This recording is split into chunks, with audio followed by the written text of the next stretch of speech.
Everybody, I am Missy Matthews coming to you from Heinz Field, where the Steelers are putting a bow on training camp 2020. Things very different this year, not being in Latrobe at St. Vincent College.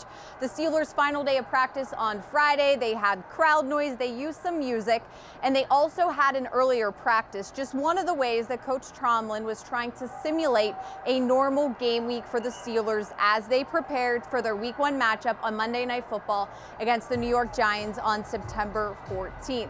It will be a very busy weekend for the team in a number of ways. First things first, the team is moving from Heinz Field back home to the UPMC Rooney Sports Complex, so that will be a lot of work to make that transition. And also for General Manager Kevin Colbert and his staff, cutting down the Steelers roster from an 80-man roster to a 53-man roster.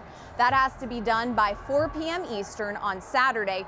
And then on Sunday, as usual, the Steelers can then assemble a practice squad. And a little different this year, they will be able to have 16 players on the practice squad. So a busy weekend. They return to the practice fields at the UPMC Rooney Sports Complex on Monday for a bonus day of work, since they play the following Monday night against the New York Giants.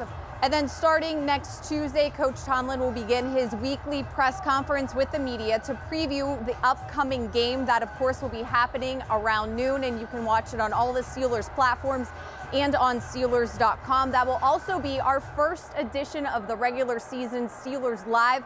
Make sure if you're on Twitter, you follow @Steelers Live for all of the latest information. We will recap Coach Tomlin. We have several roundtables and new programming coming this year, as well as keeping you up to date with injuries and who's practicing and who is not. So that is the very latest from here at Heinz Field as the Steelers say goodbye to training camp and move into the regular season.